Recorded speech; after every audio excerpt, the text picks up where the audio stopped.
All right. Welcome, ladies and gentlemen, to the City of Farmers Branch Study Session meeting. It is Tuesday, September 20th, 2022. The time is 3 p.m. We will begin with A1, discuss regular agenda items. Councilmember Roman. Thank you, Mayor.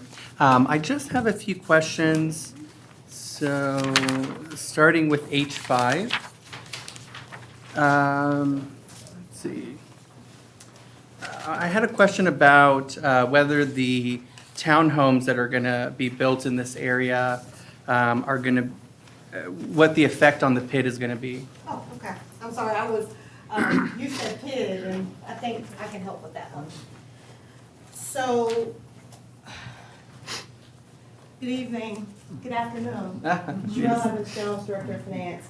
In terms of the impact on the PID for the items referenced in H5, so that 1820 Williamson, that is the conversion of amphitheater to the townhomes.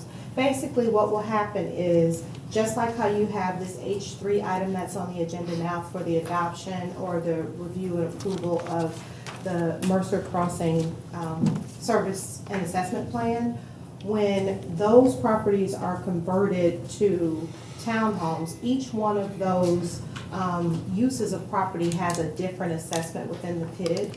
The amount, hi there, Abby. Abby is one of our consultants with MuniCap. So the amount related to the townhomes will generate more money into the PID than the original plan. So when we do this service plan, once those properties have been converted, it will cause a reshuffling of the PID, and that additional income that's brought into the PID by those townhomes will help to bring down everybody's assessment. Got it. And then, let's see. And then can you, I received some concerns from some residents about the language in the agreements, and I know I've kind of maybe talked to Mike and a little bit with you about you're working on adding some language into the agreements to make it where it's very clear who's responsible for the maintenance of that park that is next to the townhomes that are going to be built on 1820 Whittington. Yes, so I believe we discussed that with the city attorney's office about the Mercer Park maintenance. As is common with any of the city park, the maintenance responsibility will, after construction, remain with the city. The developers agreement as such have language outlining what responsibilities are dedicated to the CADG Mercer Crossing group versus what is relegated to the city. Pete, I don't know whether you want to elaborate on that, but I believe there is language already there to outline or ensure that the city park will be maintained by the city. Right, there is. Okay, sounds good. Thank you. I guess I do have one more question. Can you give me a timeline as to when the townhomes will begin some kind of, we'll see some movement happen in that area? The lot's been empty for some time, and I'm sure residents are probably wondering, as I am as well. Right, so I believe the applicant will be present here tonight at the public meeting downstairs, so that would be a very good question for him. Mm-hmm. And also, they were pretty much ready to move forward, so once this site plan is approved, they should be able to submit for individual building permits, and depending on how those permits process through, they should be able to start construction. But other than that, I don't have a hard start date. I think in the developer's agreement that the park site has to be ready before we will allow them to start on townhomes, if I'm not mistaken. Is that correct? Right. Yeah. So that, we wanted to have that as a impetus on their part, not start on the townhomes and then leave the park issue behind. We wanted that to be addressed first, and then you get to start on the townhomes. They will also have to build the streets and put the utilities in before they can start any building. So that's going to take a while. Got it. Okay, thank you. And then I had some questions about just some follow-ups on some finance-related items. So I know we talked about issuing a dividend payment. Did you do any additional research or have maybe some updated numbers on a rough estimate on what the contractor would charge us to assist with the the distribution of those checks for the dividend payment? I have not Okay. had an opportunity to have updated conversations. What you'll see in that particular agenda item is a overall estimate for an amount not to exceed 20,000. We believe that the actual amount will be much less than that. Okay, sounds good. And then I just want to also clarify one thing, and let me know if this is maybe a discussion for a different time and different day. So for the neighborhood repair program, I know that we've allocated 150. I know we've had discussions about lowering the age of the program to allow it to be accessible to more individuals. I propose having two separate programs and doing 75-75. Is that a discussion that we need to, is that something we need to decide before the budget, or something we can decide at a later point? From the budget perspective, the amount of money that's being set aside, it will remain the same. Okay. The mechanism and the Alright. usage of it would be different, but that's not a decision that has to be made with respect to the budget. Okay, at what point does that decision need to be made? Before funds begin to move with it, so I'll Yeah, we defer to could, John. we could have a study session item to kind of talk about the plan that we currently have, which is for seniors. Sure. The one that's being proposed, which is mirrors that, except it doesn't have that age restriction. It doesn't have to be two pots of money. It could be one pot of money, just based on need and not necessarily age and need. We use MetroCrest Services to do our vetting for us, because someone may say, I don't have the funds to do this, and we don't have a great way of researching that. They do. And they go in and provide that service for us to go through and say, we can verify, issues with funds or ability and so forth. Happy to bring that back in the way of a study session Yeah. item. And do you, while we're talking, do you have a preference of splitting that, or do you see, can it be one pot of money and it's just based on applicant need? I would prefer two separate programs, only because I think the seniors, ideally, the way I envision their income is they're on a very fixed income, and so any contribution to address any specific issue in their home is going to be zero to very limited. And so I want to make sure that we still have that in place so that they can have 100% of whatever needs to be repaired. And then I think the younger individuals, maybe somebody just needs a little bit of help to get a project addressed, and I think the 75 may be stretched a little further if it's a matching program where the city will fund half of it and then the homeowner will fund the other half. And ideally, that person, if they're not at a retired age, then they should be working and be able to contribute something. Got it. Stacy? All right. Thank you. Thank you. And that's it, Mayor. Councilmember Williams. I'm good. Councilmember Driscoll. I'm good today, thank you. Councilmember Jackson. No questions, thank you. Councilmember Merritt. No real questions, except for one that comes up on the agreement, or the lack of agreement with the, I'll get the public. I'm sorry, I lost my place.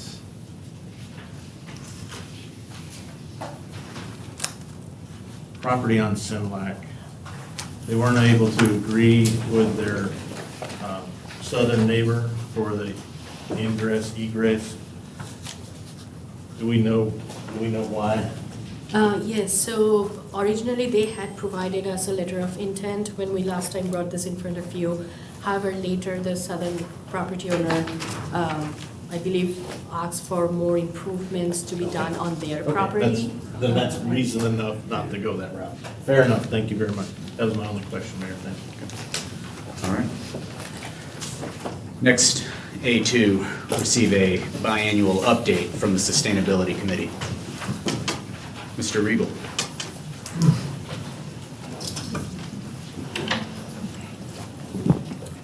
Good afternoon, Mayor, City Council. My name is Joseph Regal. I'm the Chair of the Sustainability Committee. Today is our biannual update. And the purpose of our committee and our whole purpose for existence is to make recommendations to advise the City Council on issues of sustainability. Whether you accept our recommendations or not, that's your decision, that's your call. Our role remains the same, and that's to advise you on issues of sustainability. We were reestablished back in April 2021. Our first meeting was 13 months ago in August. Our task, and I'll repeat it again, is to look at the various issues of sustainability and make recommendations to the city council. We have 9 members, including a representative from Dallas College. And I wanted to compliment the city council. Y'all formed and picked 9 wonderful people full of passion for the Sustainability Committee. And we really do appreciate it. It makes our whole job a lot easier. Our first task as the committee was to review the sustainability plan. We inherited, Alex gave it to us, but he said review it, review it, review it, and that's what we did. There's 6 key focus areas, and amongst those there's 10 goals and over 40 recommended actions. And the council on February 1st of this year adopted that, so we appreciate that. Then what? You know, we're given this plan, there's 9 of us, there's 10 goals. Where do we begin? How do we begin? And we decided that 10 goals, working on those all at the same time was not feasible, would just be torn in so many different directions. So we sought your counsel, your advice, and we gave each of you a list of our 10 goals, asked you to prioritize those, and we got from each of you 2 goals. And out of that, we water conservation and the harmony between the built natural environments came out to be the winners. And that allowed us to form 2 subcommittees on each of those. Subcommittee on water conservation, another one on the harmony between the built natural environments. So that became 2 subcommittees. We added a 3rd on communication and a 4th one to explore the feasibility of doing citywide Earth Day Runners Race next April 2023.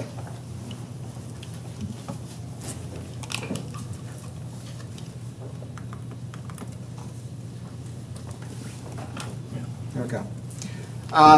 So the progress. Even though we had 2 priorities, 2 goals that were prioritized, we've actually made progress on 5 goals. Besides the harmony and water conservation, we also focus on increased efficiency, increased renewable energy, and improved air quality and reduced emissions. And this is sounding great, but someone's going to be wondering, well, what exactly did y'all do? Great question. I thank you for asking.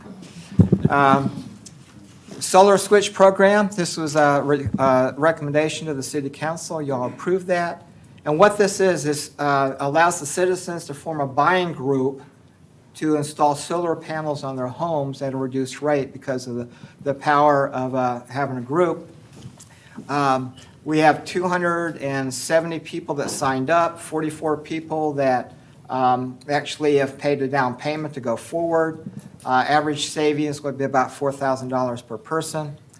A second one was the landfill solar farm. What do you do with an old landfill, Valley View and George Bush, that's not good for anything, except maybe to repurpose that and put in a solar farm, solar panels on top of that. And this was brought before the City Council. You all approved it. Preliminary planning is on the books right now with a completion date of 2024. Once completed, the energy generated from the solar farm will power all of the city facilities. So that's a win-win for everybody. So thank you for approving that. Water rebate pilot program, what is that? Well, we have a lot of inefficient toilets by homeowners here in the city. And the rebate is to allow them to replace their inefficient toilet with a more efficient toilet with a potential savings of about 5,000 gallons of water per year. That doesn't sound like a whole lot. But what if we have 200 toilets to get replaced? We're now looking at 1 million gallons of water every year for year after year after year. So that's pending approval of our 22-23 budget. We also have a tree giveaway pilot program of 200 trees to increase the tree canopy in the city here.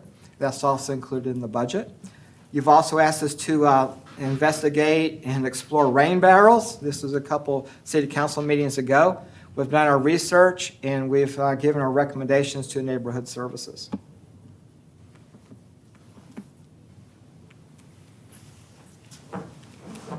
So what's next? Well, a couple things. Landfill diversion. We know that there's a lifespan to our landfill. we would like to come up with recommendations that will give you all to help increase the longevity of the lifespan of our landfill. That'd be a win-win for everybody. Planning for solar and electric vehicles. This is in the building codes, a change in the building code to make it easier for developers to install solar panels and provide for electric vehicles. Community outreach. Well, this is all about communication. And we have our own subcommittee on communication. We want to partner with the city's communications department so that we can collaborate together and help educate our citizens, including us, on what we can all do to come up with more sustainable, friendly ideas.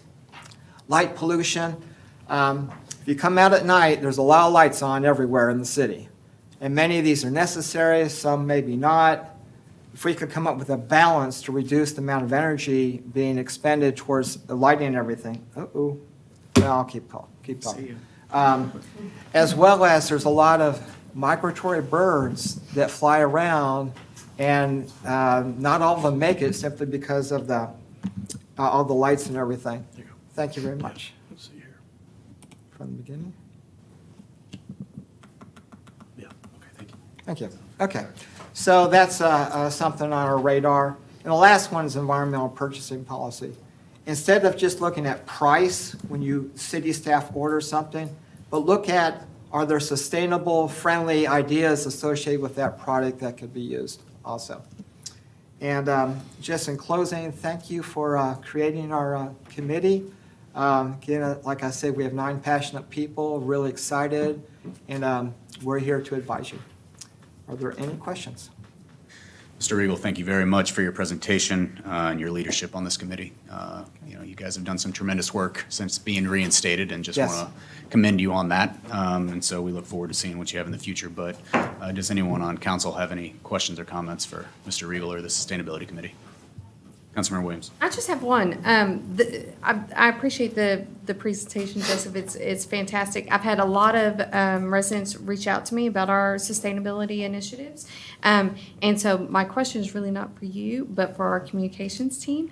If there is a way that we could have his presentation codified to where it's just a segment, I would really appreciate that, because I think coming straight from the horse's mouth instead of me regurgitating what you have already presented would be a great way for me to give residents an update that had some questions about our solar farms and some of our other sustainability initiatives. And if we had that ability to just send them the short snippet instead of the entire link to what can be a tedious 3-hour long, 4-hour, 5, 6-hour long council meeting, that would be really helpful. Now, are you the horse's mouth or not?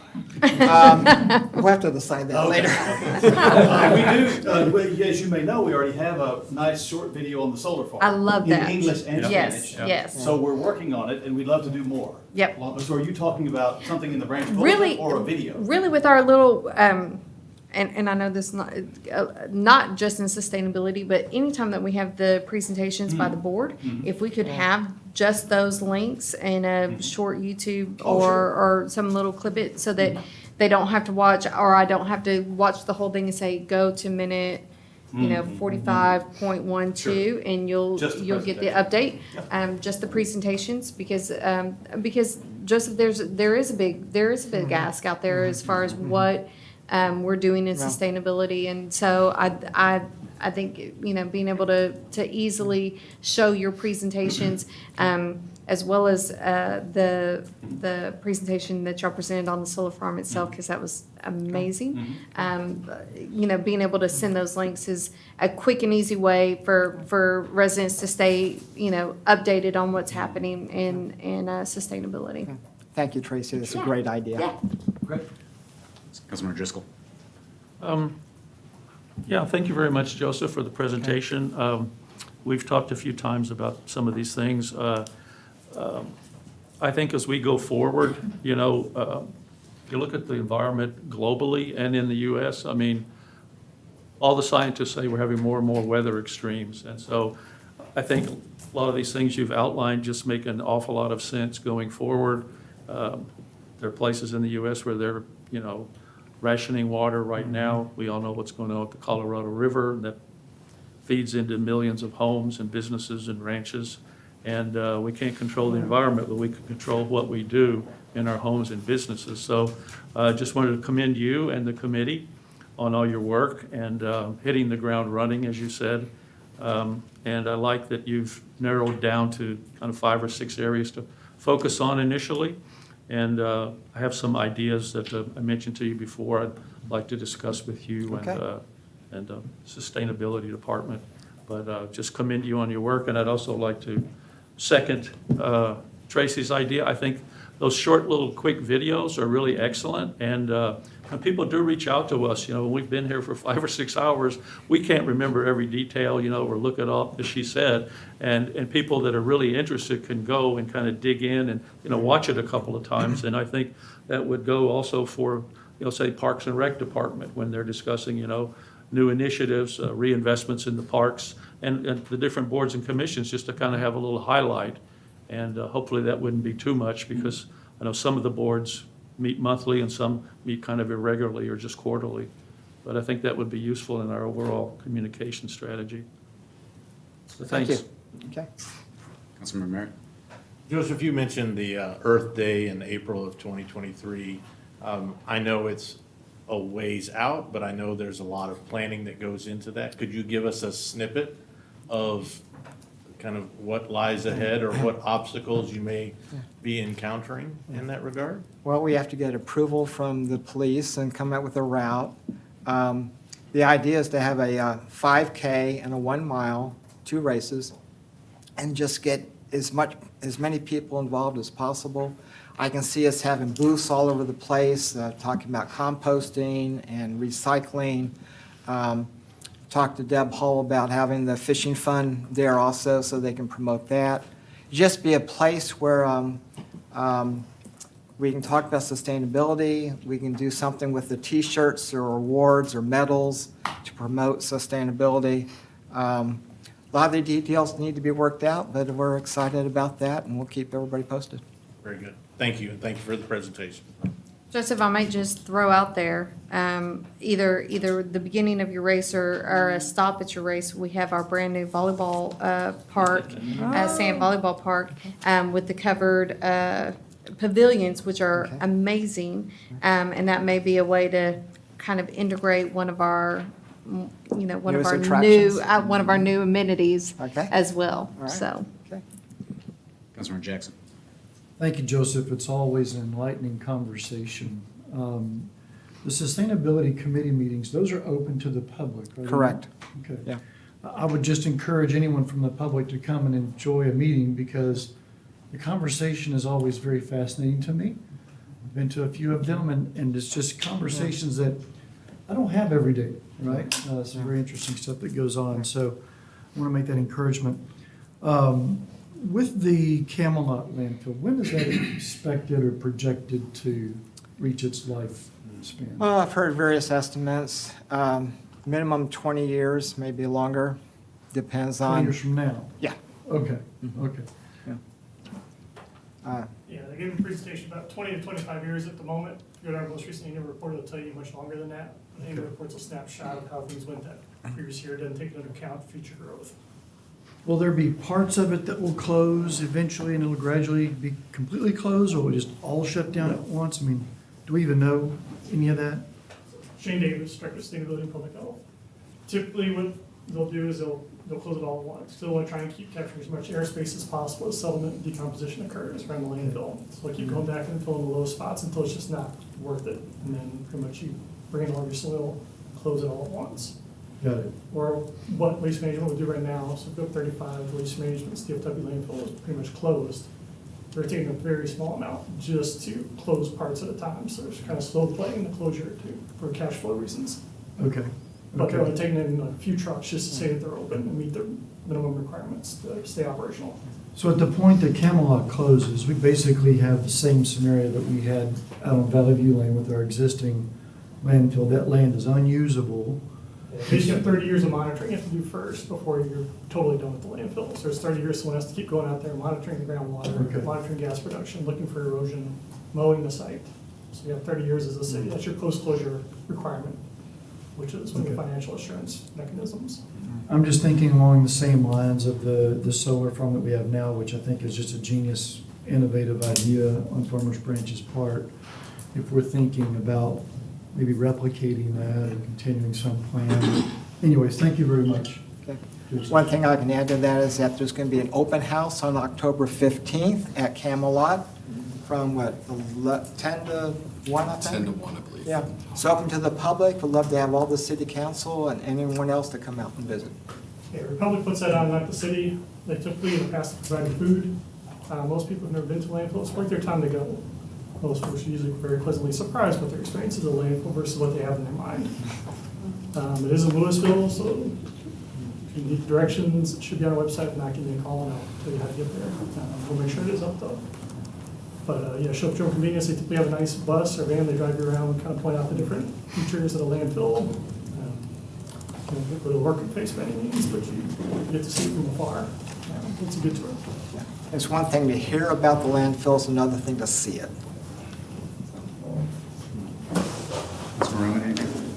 Yes, I just wanted to thank you for your service. I attended one of your meetings and I was just very amazed and impressed by the conversations that were going on. I mean, they were very, very intellectually thrilling conversations, and I don't know, I think it's how a boards and commission should be run. So you guys are doing a fantastic job and keep doing it. Thank you. Thank you. All right. Mr. Regal, thank you very much. Next is A3, discuss the proposed fiscal year 2022-23 balanced budget and current year-end proposed amended budget. Mrs. Evans-Jones.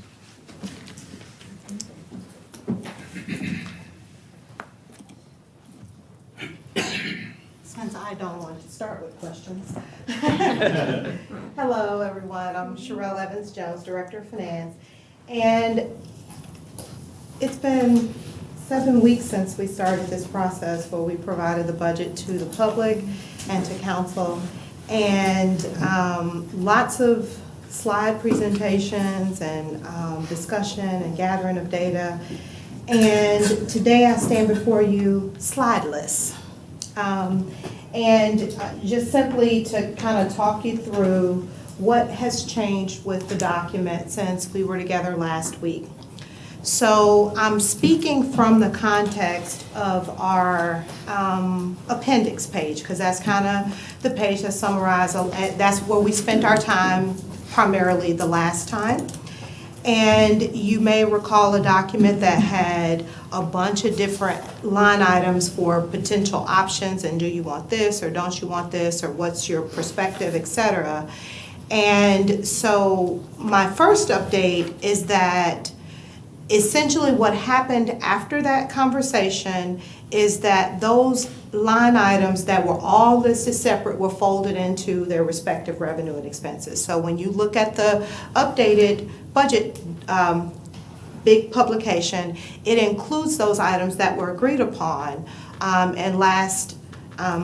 the meeting last week, but they basically are folded within the expenditures or the respective revenues. With some exceptions, certain things that we have always stated below the line, et cetera. But that's why the document looks a little bit different. So in terms of, there are 4 funds that are traditional, that are provided on that appendix page: fixed assets, water sewer fund, and hotel motel.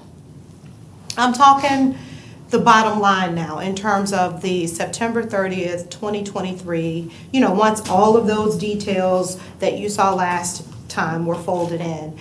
Those 3 funds have not had any changes to their estimated ending fund balance. All we did from what you saw last time is folded those numbers in and presented them more consistently throughout the document. With respect to general fund, what you had before you last week represented, it's the same with the exception of 2 items. The ending fund balance is exactly $1,747,300 difference, less. And that represents 2 changes. Keep it simple. It's the $1.6 million 2-cent item that we talked about and that council seemed to have some amount of consensus around, representing the 2-cent dividend idea that we have talked through. And it represents $114,000 related to that additional code enforcement personnel. Subsequent to the meeting, I think we were talking about a $70,000 amount, and subsequent to the meeting, we crunched some more numbers, looked at whether that amount was inclusive of the vehicle, et cetera, just to make sure that the intent was to add a person, that you could add a whole person and not just, half. So you have some differences in what that amount is. That's it. That's the ball game. That's what's changed from the last time you saw me to now. You will also note some updated ranges for the reserves at the bottom of that appendix page, and those are consistent with what's been presented for the last couple of meetings in terms of options. That's it. That's all I have to say. How can I help you? Councilmember Roman? I don't have any questions. Okay. Councilmember Williams? I'm good. Councilmember Driscoll? I think we covered everything last week. Councilmember Jackson? Couple of questions, Mayor. On the public safety bonuses and raises, Mr. Beasley, will there be individuals that are capped in their pay programs that would not receive their full 7% salary raise or impacted with the bonus at all? No, sir, they're on step structures, so when the step moves, they move. Okay. So it's not like a merit-based process like the majority of folks are on, where the range could move, but you don't necessarily get it. So when we say a 4% merit, that doesn't mean everybody gets a 4%. But when you say a 7% step increase, they get 7%.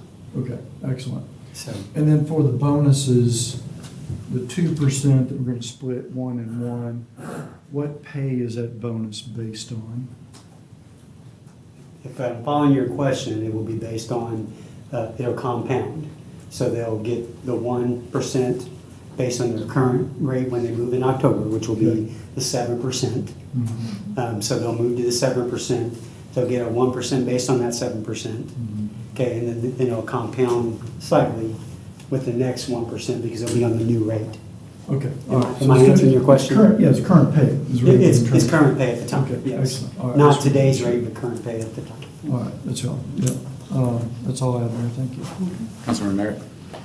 So let me ask an easy question first. Yay, easy question. To get you warmed up. The updated target balance is when we approve the budget, and in fact, we approve those new ranges. We've talked about that. We knew that those ranges need to be addressed through council action. I'm just making sure that our council action of approving the budget would then adjust these ranges. Yeah, we Is there a actually question? went back and looked at all of the ordinances in history that would have brought about those numbers. And it's not, I mean, you can kind of weigh in, Pete, if you have anything to say, but it wasn't a specific ordinance or something was not required. So that's why you don't And more have than it that anything, way. I'm just making sure that our approval of the budget acknowledges that these are the new ranges. Correct. Very good, that's fine. When we talked, I'm going back to the harder question that was just asked, when we talked about the 1% for the police and fire, we were using a dollar figure of $183,000 multiplied by twice, going against the pay structure. We're not exceeding that amount, are we? No, sir. Okay, you can just stop right there and say no explanation needed. You've answered the question. Thank you, Brian. Yes. I'm good. May I add one clarifying? You do have police and fire folks that are on the merit program. That's our administration staff, so your chiefs will definitely be on that. They're eligible for the merit. They're not put in place for the 2% adjustment or the 7% adjustment because they're on the merit plan. They're leadership. So I just want to be clear, and that would have, Councilman Jackson, that would have been a reasonable question for that, because if you had a administration person who was at the top end of their range, then no, they're not eligible for merit, they're not eligible for any kind of base pay increase at the top end of their range, just like the marketplace would do at any Fortune 5. Don't know that I would have known to ask that question, so thank you for the clarification. So you're saying that all of the administrative folks associated with our public safety services would not be receiving That a is correct. 7% pay increase? That is correct. They are not, as I've stated all along, they are not part of the STEP plan, they are a meritorious plan, so they get the eligibility for a 4% merit increase Mhm. if their performance drives that and where they sit in the range drives that. So if they were to be already capped out, topped out, they would not be eligible for a pay increase, as any of us would. Or the not. bonus? And the bonus would not apply unless you tell me to apply the bonus, then again, we serve the citizens and the council. So if you tell us to execute that, that would be an additional cost to kind Right, of that's not answer factored into the cancel document and that you merits question, yes. Because they are not, the monies that we put forth and that Cheryl has articulated are separated. Merit folks and STEP folks. And that's why I kept over and over again, I know being, when you're new, you're learning those things, even not being new, quite frankly. It's hard to get, around that, but we do have police and fire, that are merit-based, not step-based. And then we have our operations folks that are step-based. And let me clarify one thing. You mentioned that the merit-based employees are eligible for the 4%. I think we factored in 4.5% I'm increase. sorry, excuse me. And I wanted to also clarify that 4.5 is the dollar amount that has been set aside, but that merit pool is from 0 to 6. So, and that's based on performance and those sorts of factors. So I wanted to clarify that as well. Any other questions or comments? Seeing none, we'll move on to A4, discuss future agenda items. Councilmember Merritt. None at this time, Mayor, thank you. Councilmember Jackson.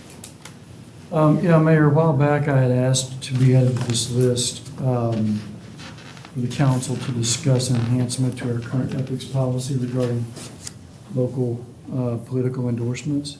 I don't see that on this current list. I'd like that to be added back on, please. Okay. Anything else? That's all. Councilmember Driscoll. Not at this time, thank you. Councilmember Williams. Not at this time. Councilmember Roman. No. All right, I'm going to go ahead and read in executive session.